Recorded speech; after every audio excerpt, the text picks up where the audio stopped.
Stranger Things isn't just about monsters or creepy alternate worlds. It's about a small town full of regular kids who ended up in a very insane, supernatural mess.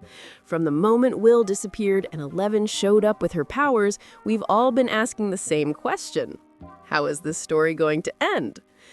As the show gets closer to its final season, there are a lot of clues that something big is coming. The Upside Down is still frozen in time, some characters are connected to it in weird ways, and the government clearly knows more than they're admitting. Even the relationships between the characters feel like they're building towards something huge. Will Hawkins finally be safe? Will Eleven lose her powers forever? Could someone we love make a final sacrifice? Or will there be a twist nobody sees coming? Today, we're looking at some crazy theories that might just reveal the true ending of Stranger Things.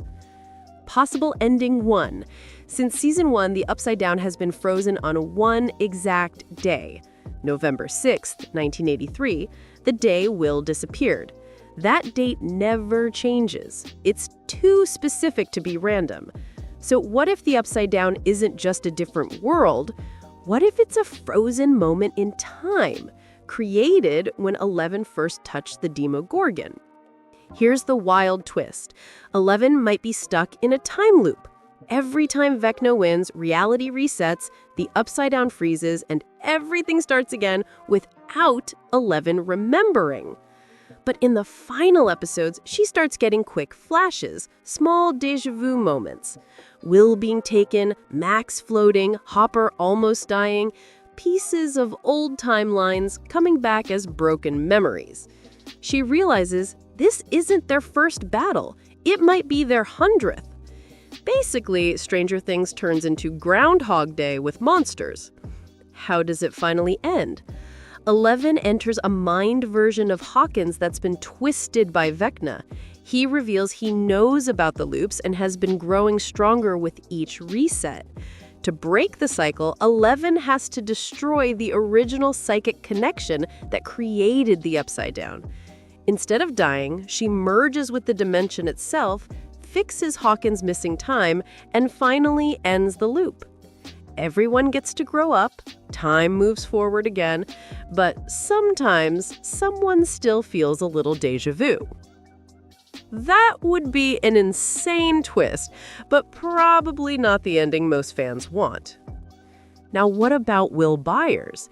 Is he the real key to the final battle? In this theory, Will's connection to the Upside Down isn't a curse, it's the solution. The show has hinted at this since season 2, when Will was basically a human antenna for the Mind Flayer. But what if his connection has been slowly evolving? Here's the reveal. Will starts speaking in two voices, his own and a quiet second one. His drawings become perfect maps of places he's never seen. Just like Henry, Will is also an artist. Interesting, right? He even begins opening tiny cracks into the Upside Down without trying. Hawkins realizes Will is no longer infected. He's become a living gate.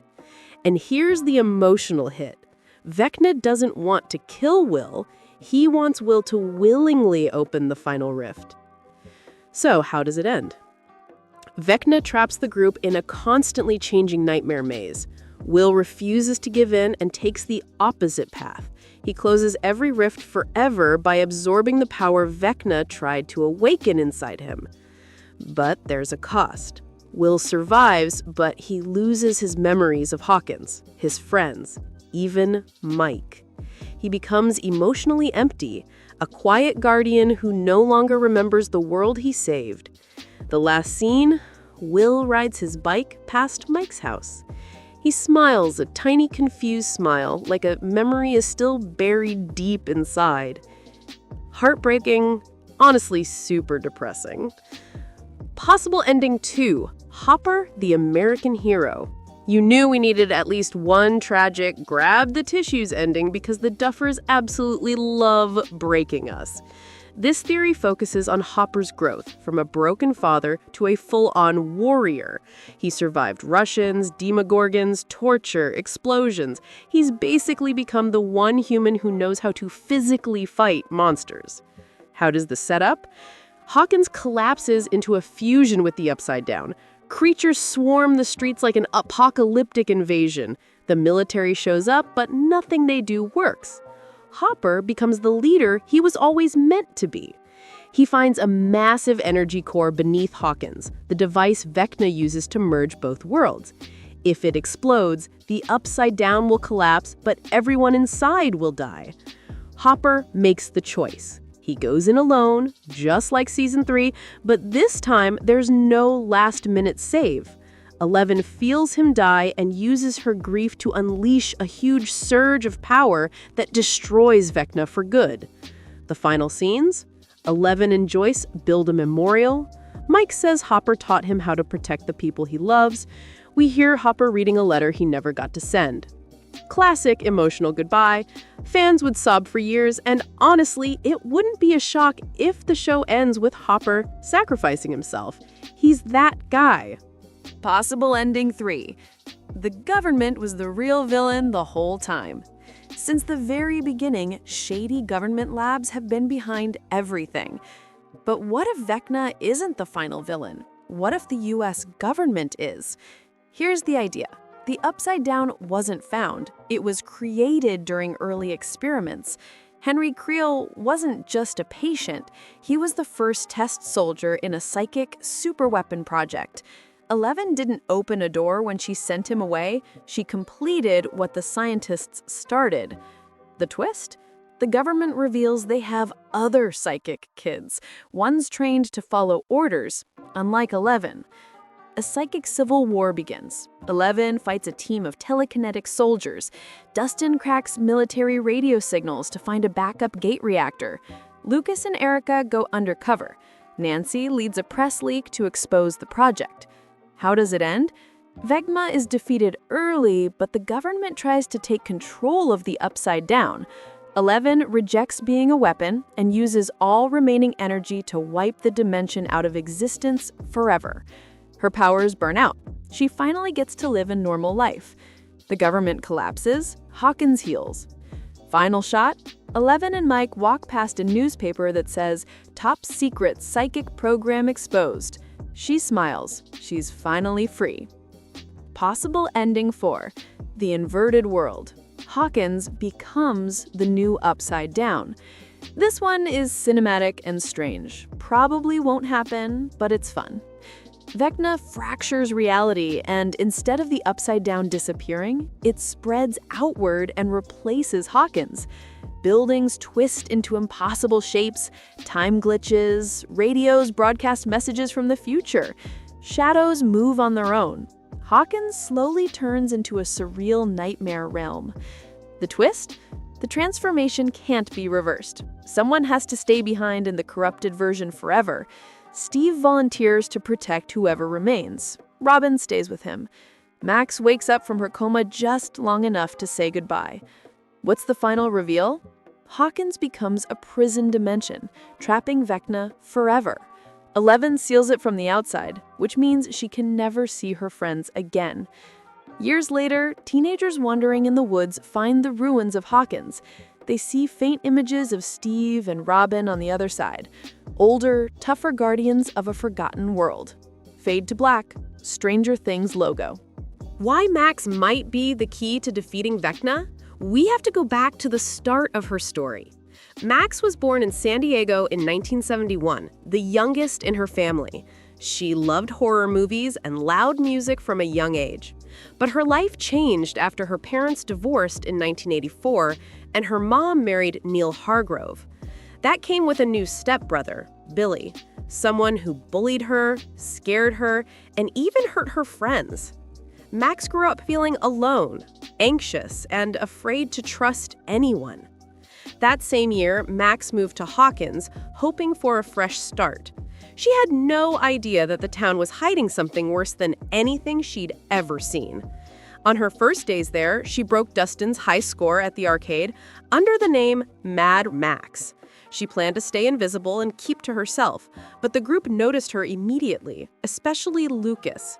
He watched her at school, at the arcade, trying to talk to her even when she pushed everyone away. At first, Max saw the boys as weird stalkers following her for no reason, not as potential friends. But everything changed on Halloween. Between costumes and bike rides, Max slowly got close to the group. She started to see Lucas and Dustin differently. Eventually, she crossed the line from stranger to friend when they told her the truth about Hawkins, about Will, the Upside Down, and the monsters. Soon, she met her first Demogorgon, showing her that this wasn't a scary story. It was real, and it could kill them. Even after joining the group, Mike treated Max coldly. He saw her as someone trying to replace Eleven, and that made him keep her out of important decisions. Max felt rejected and different once again. But over time, she proved herself willing to fight and even die for her friends, and she earned her place in the group. Her relationship with Lucas eventually grew into something more, sealed with their first kiss. But happiness never lasts long in Hawkins. In the summer of 1985, Max tried to have a normal life. She grew closer to 11, and for a while, it seemed things were okay. But Billy became possessed by the Mind Flayer, forcing the group to face both a monster and Max's own brother. Billy died protecting her, leaving Max crushed with guilt. After 11 left town, Max isolated herself again. She felt broken inside, and that pain attracted Vecna. He began visiting her mind, using her guilt to control her. When Max is caught by Vecna at the cemetery, her friends save her by playing her favorite song. Music becomes her lifeline, pulling her back to reality and giving her a way to fight. But later, she falls into Vecna's trap. Max's body is left with broken bones, nearly blind, and her mind lost. While the town mourns her, Max is actually trapped somewhere inside Vecna's mind. She wakes up in the Rainbow Room, seeing memories of Henry Creel. Eventually, she finds a cave inside Vecna's mind, a place he refuses to enter. There, she meets Holly Wheeler and learns that this memory might be the key to defeating Vecna. But the questions remain. Why is Max trapped here? Why is Vecna afraid of this memory? And why does music protect her? Season 5 shows us that Vecna targets people with trauma, loneliness, abuse, guilt, depression. He isn't just a monster. He's like the embodiment of pain. He feeds on people who are already hurting. That's why music matters so much. For Max, music is her way to escape sadness. It reminds her of love, friendship, and her real life. It's the weapon that brings hope back into her mind. And here's the theory. When Vecna linked himself to Max, he accidentally gave her access to his own deepest memory, the moment that broke him. If Max can understand what happened to Henry Creel and face the pain that turned him into Vecna, she might do something no one else has tried. She might not defeat him by force, but by confronting the trauma that created him. Maybe Max isn't just another victim. Maybe she's the one who reveals the truth about Henry Creel and the one who finally finds his weakness. But what do you think? Could Max really be the key to ending Vecna once and for all? Let me know in the comments. Last possible ending that will blow your mind. Henry Creel didn't get his powers from the lab. Most people think Henry/Vecna is just another test subject like 11, just another kid who got powers from experiments. But here's the big twist. Henry did not get his powers from Dr. Brenner. His powers came from something else entirely, something older, something not human. To really understand where Henry's abilities came from, we have to talk about the origin of the Mind Flayer. And believe it or not, it didn't come from the Upside Down. The Upside Down isn't the source at all. The real source is a place known as Dimension X. Where did Dimension X come from? When 11 blasted Henry through a portal in Season 4, she didn't send him directly into the Upside Down. She sent him somewhere before it existed. Dimension X. Think of it this way. Dimension X equals the source of all the dark energy, creatures, and particles. The upside down is like a bridge or limbo that formed between Dimension X and our world. The upside down is like a frozen snapshot of Hawkins. Dimension X is the real world of horrors. So, what changed Henry? We get a hint about Henry's origin in that stage play called The First Shadow. In it, Henry wasn't evil yet. But everything turned dark after one mysterious event, an accident inside a strange cave. According to the play, Henry found weird experimental tech connected to Brenner's early research. Something happened, an explosion or malfunction. Henry was thrown into Dimension X. He became exposed to its deadly energy and particles. When he returned, his blood type changed into something unknown and non-human. His mind was now obsessed with control and reshaping life. Those ideas didn't come from Henry. They came from the Mind Flayer's influence. He didn't create that ideology, he absorbed it. That's why little Henry's drawings already show the Mind Flayer shape long before he ever molded those floating particles into a giant spider. He saw it first. He just copied it later. The Mind Flayer wants something specific: will. We now know that Henry was changed by the Mind Flayer, but here's the key question. Why did the Mind Flayer choose Will in Season 1? People think Vecna targeted Will because he was weak. Nope. He chose Will because he wanted him, not because Will was an easy pick. The Mind Flayer saw something in Will just like Dimension X changed Henry. There are tons of parallels between Henry and Will throughout the show. They're both sensitive kids. They both feel different. They both feel like mistakes. They both become connected to supernatural forces. Will didn't just survive the upside down.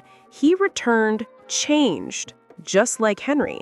But unlike Henry, Henry returned alone. Henry had no one. Will had Joyce, Hopper, friends who anchored him. Henry's change turned him into a villain. Will's change may turn him into the key to victory.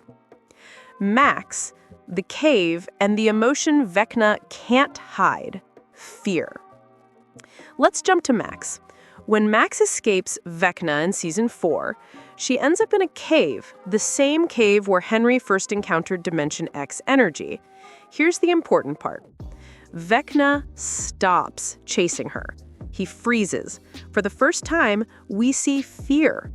Vecna, the monster who controls Hawkins, who kills without emotion, is scared of something. And that something is tied to his origin in Dimension X.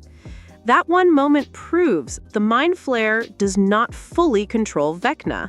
There are cracks in its control. Henry may be powerful, but he's still someone else's pawn.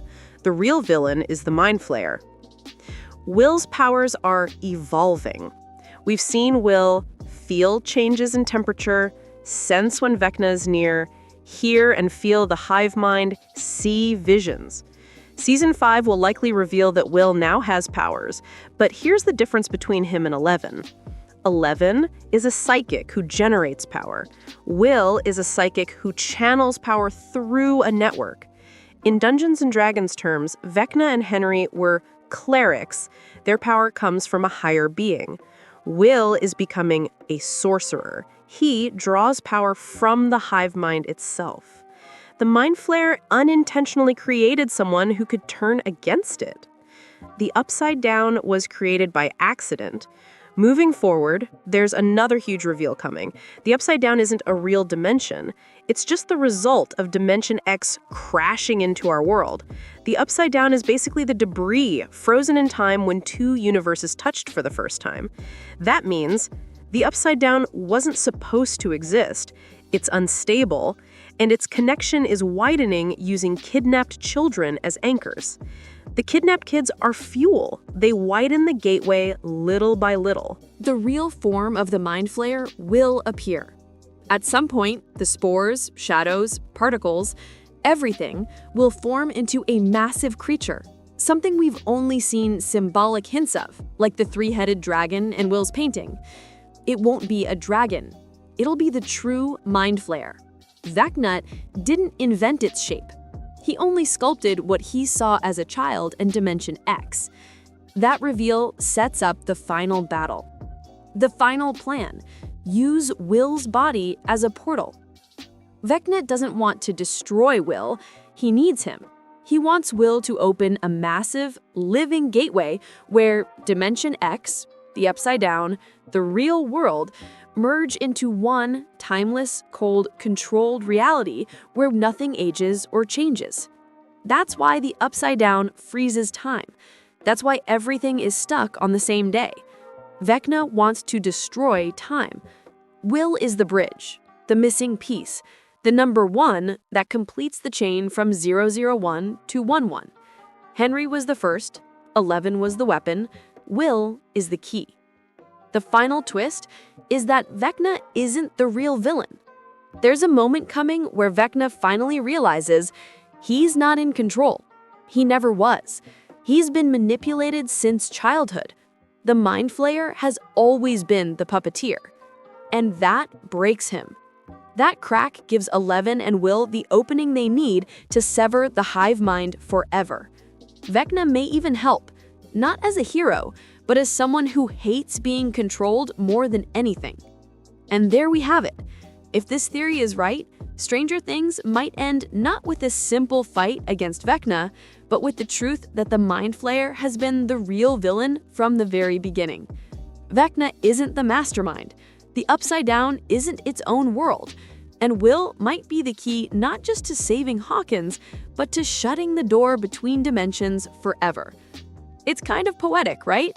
The kid who started it all might be the one who ends it. But hey, this is just a theory, and that's what makes it fun. Maybe the Duffer Brothers have something completely different planned. Maybe someone else will sacrifice themselves. Maybe 11 will lose her powers for good. Or maybe Vecna gets a redemption arc. Who knows? Let me know what you think is coming in Season 5. Drop your theories in the comments, hit that like button if you enjoyed this breakdown, and subscribe if you want more Stranger Things deep dives. Thanks for watching. See you in the next one.